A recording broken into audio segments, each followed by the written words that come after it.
Welcome back to the Backyard Professor Chess videos.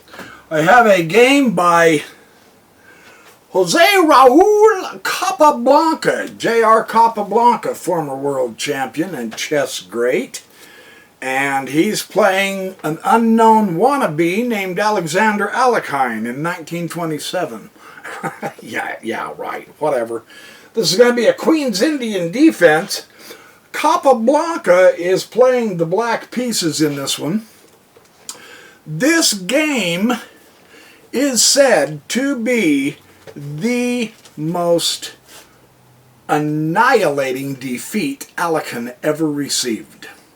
Capablanca took him to the woodshed. He outplayed him at every turn. Now this is from the Fred Reinfeld's book on the best games of J.R. Capablanca. I don't have it with me right now. It's upstairs. Sorry. Anyway, it's a red-covered book and very interesting. Fred Reinfeld put together these games of Capablanca, and they're really good. But I haven't paid much attention to Capablanca, and neither has anybody else. So let's see him hand the worst defeat to Alekhine that Alekhine ever had. And it's real. I'm real curious to see how this panned out. I played through this and I was stunned. Alekhine just could not put two and two together. And that's not to take away from Capablanca. Capablanca put two and two together. He was very powerful this game. So it's fun to see how the really greats played against each other and how they flubbed up and what we can learn from them. They'll fianchetto, each fianchettos, and then he's hitting the pawn. And Capablanca, Alekhine pushes the pawn here, and Capablanca says, "No problem. That'll be fine. I'm going to do that." And now knight h4, and you know, this is 1927. This is just shortly before Alekhine became world champion. I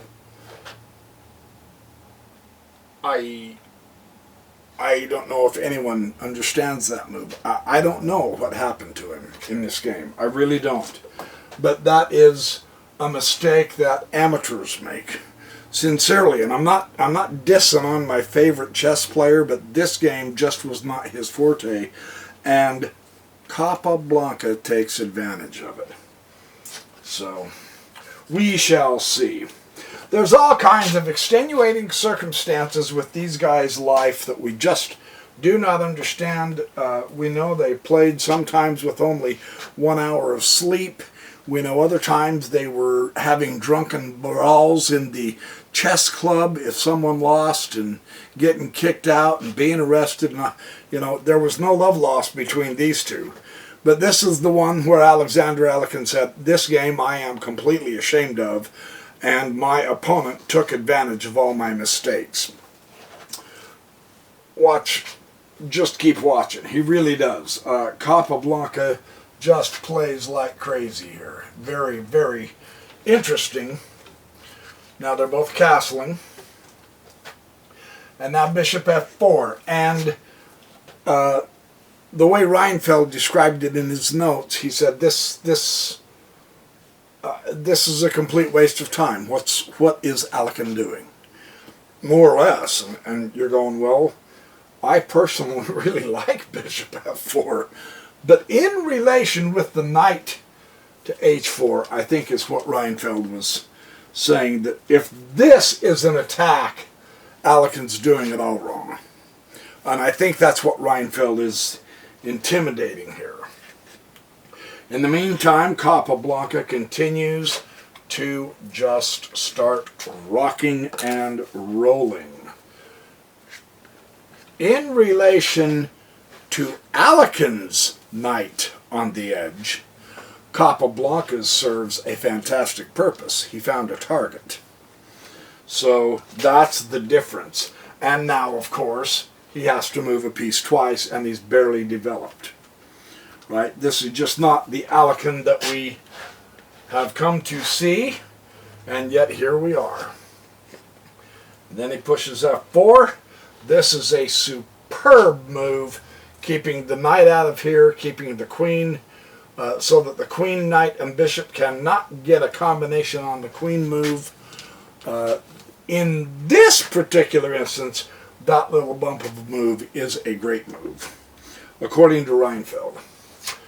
And now Alekan once again pushes a bishop to hopefully a better position. And now it served its purpose, and so he's going to bring the knight back. Alekan comes to A4. Another exclamation point. He's gaining more space. He is spiking into Alekan's position, and it disrupts his coordination. That's a real interesting move there. So Alekan is realizing, okay, I've got to get something going here. And now here comes the queen getting ready to get going. And Alekan comes to G4. And now knight C5, a very good square for the knight. He is marching and making inroads. Remember Silman's idea, a knight on the 4th rank is equally as powerful as any bishop in its strongest square. And so that's a good knight. That's not just a defensive knight, that's a power knight, right? Alekan continues to come on the king side with a very sloppy, non-coordinated. His pieces are not in conjunction. His pawns in the center are not coordinated. At this point, he does influence a lot of central squares, but we're going to see nothing is helping. He doesn't have it together. Look at this pawn, for instance. What is that pawn doing back there? What is Alekan's bishop doing in front of the pawn? This is 1927. This is the full power mature Alekan. He just did not play this game very good. And while it looks like he's got a solid center, let's watch Capablanca rock and roll. He just drives Alekan completely off the board here, just shortly. So it's coming up really quick. And man, I hope I didn't miss it. Knight C5, G5. Okay, knight F to D7. So way too slow. He's plodding along, and his pieces are not coordinated. That was Reinfeld's. You know, when you look at it, you can see there's no... there's just nothing going on here. He's taking way too much time. And now is the beginning of the dominance of Capablanca in this game. He's got a target, the bishop, right?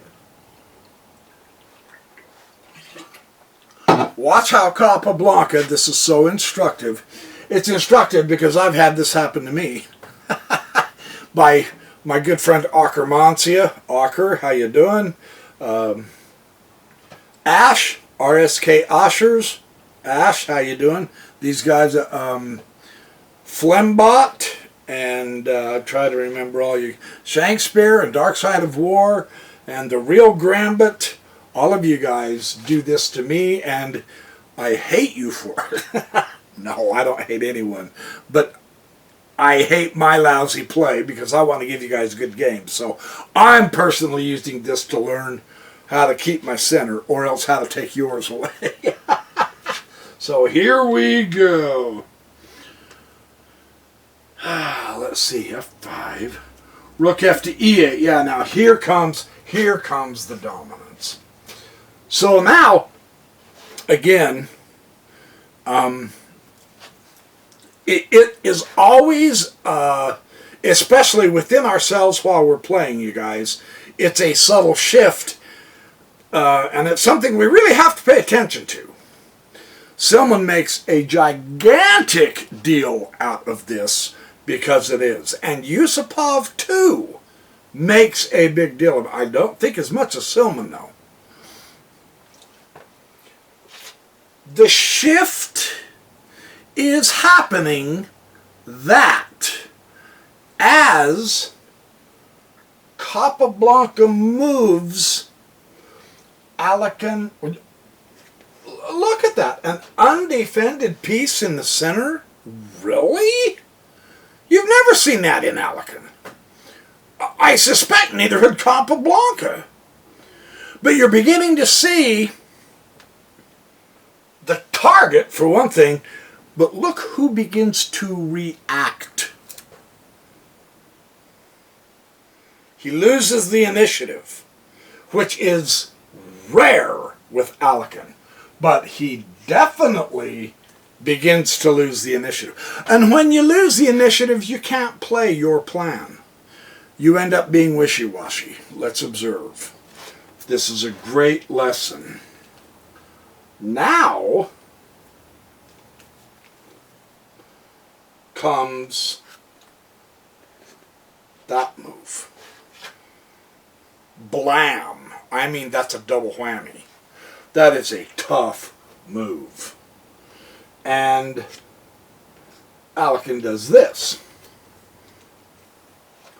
And Capablanca finds the outpost. Notice over here, 2 moves, and Alekan has responded to Capablanca, putting himself in a much less strong position.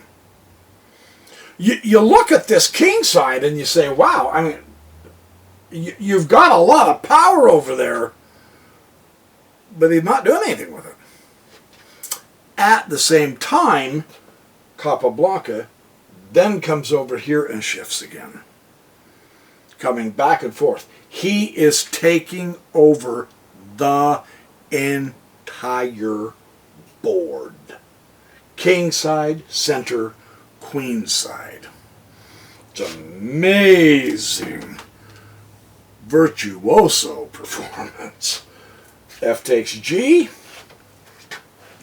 So Alekan is beginning his attack, which just fizzles. And the reason why it fizzles is because he can't shake Capablanca's initiative. Now he takes the knight. And let's watch what happens. Now he brings the queen check. All the while improving his position as he's weakening Alekan's. Very interesting. Finally, the pawn gets to move. It's moved 25 before Alekan gets to move the e-pawn. Move 25? You must realize that's a shock. And he continues. Notice who is taking over the center here. This is critically interesting.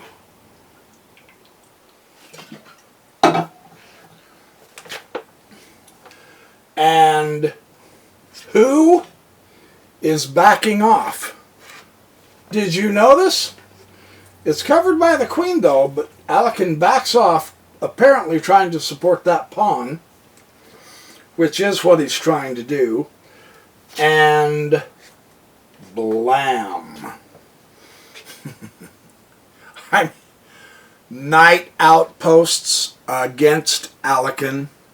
Both knight outposts on the 6th rank. They are at the pinnacle of their power, and they are completely obliterating Alekan's area. They are shotgunning all the way through his position, from one side of the board to the other. That's pure awesome, man. That's power chess, right? That is incredible. What can Alec do? What can Alec do? That is what he's reduced to. King H1. Staggering. Is Capablanca done? Capablanca hasn't even begun yet. Watch. There goes the queen pawn. Notice who's taken over the center. There was no connectedness. There were no pawn chains. There were no knights backing up the center pawns. There were no bishops supporting the center pawns. And now they're disappearing. And guess who's taken charge? I want you to observe that. This is important. We can do this in our chess. Not as classy as Capa did, but we can do this. As he takes over the center, Alec just virtually crumbles. He has to exchange with a higher power because that knight is killing him. So he's forced down the exchange. Because of the stupid way he played his pawns, he has weaknesses everywhere. And now it's going to cost him. But watch. Before he takes the rook, he performs an intermezzo. What's the German word for that? Zwischen. Hinzwischen move. I believe that. Hinzeugen. I can't remember. Anyway, he takes the bishop first. Right? And you go, ooh. That gives Alec a chance to move back out of the way, but now he doesn't have the bishop pair, which were useless anyway. But now he really doesn't have the bishop pair. And Capablanca is on the roll.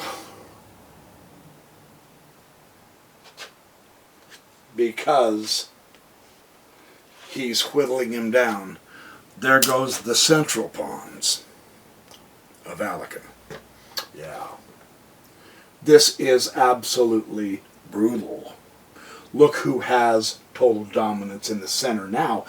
And through, it's the virtue of the geography of the board, and it's a virtue of the way the pieces move. This is a great illustration of this principle.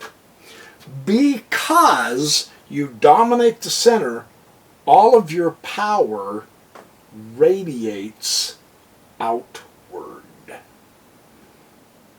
in every direction. That's a fantastic illustration.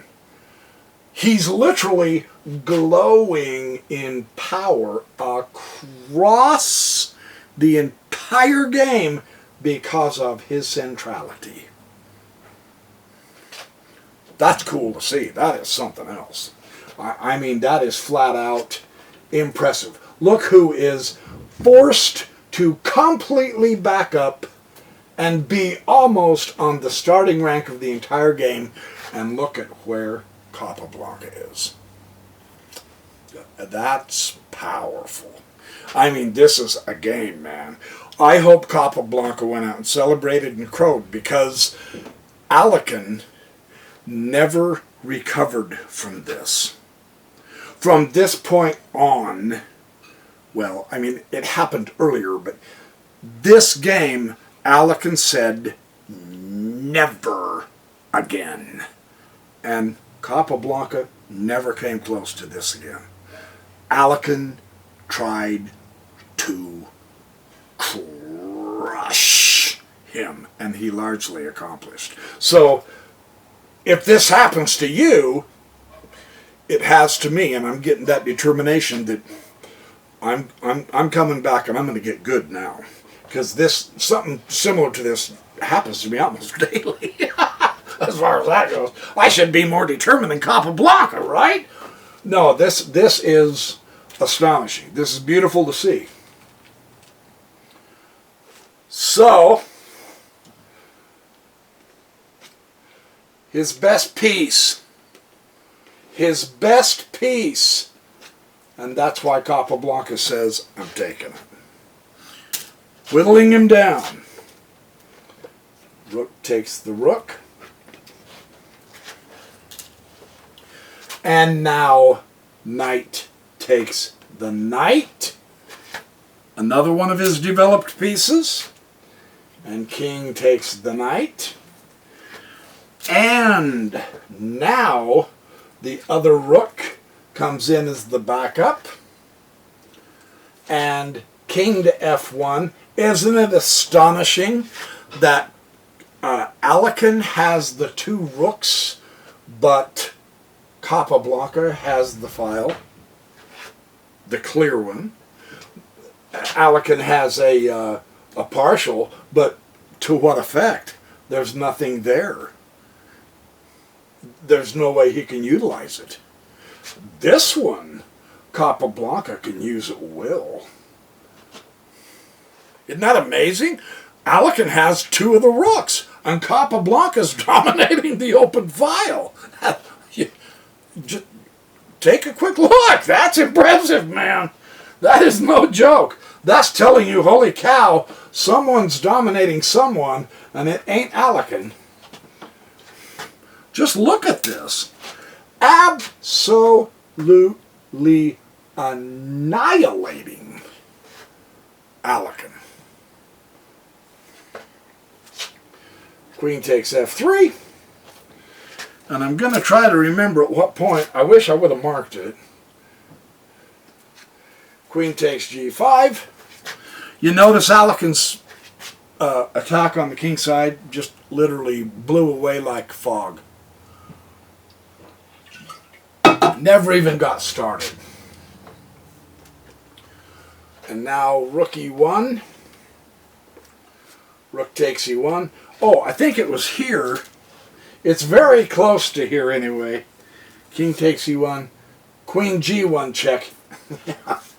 It was here that Alekin, he could have resigned any time, but he said, well, I was running low on time, so I didn't have time to resign, because he was trying so hard to at least make something of it, and you can't. He is completely annihilated. Queen take it, h2 check. Just completely, systematically massacred. King c1, queen e5, targets everywhere, all over the place. All Alekin can do is run, take the king off the second row to make sure there's no counterplay whatsoever. Queen f2, and now here comes the troops. b5, queen b6, he's going to try to get some counterplay.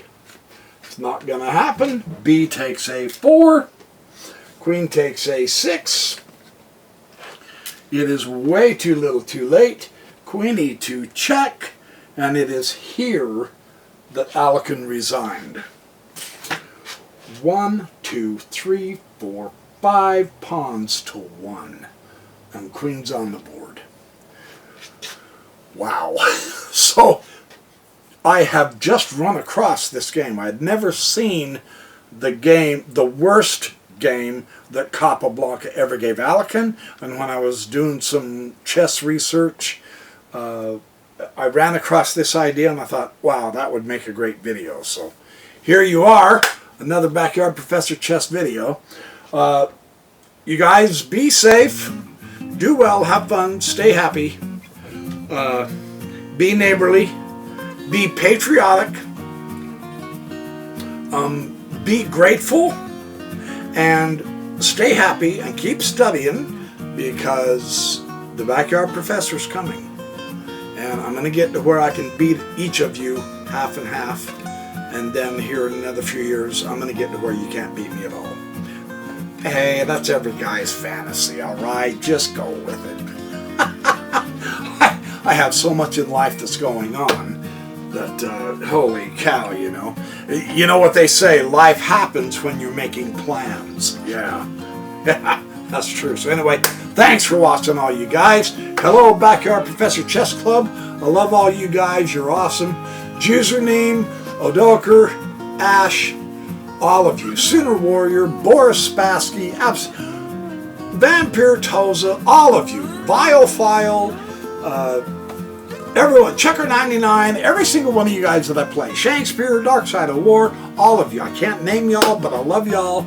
I'll keep giving people shout outs as I can. Merlin, oh man, I have a game Merlin played me.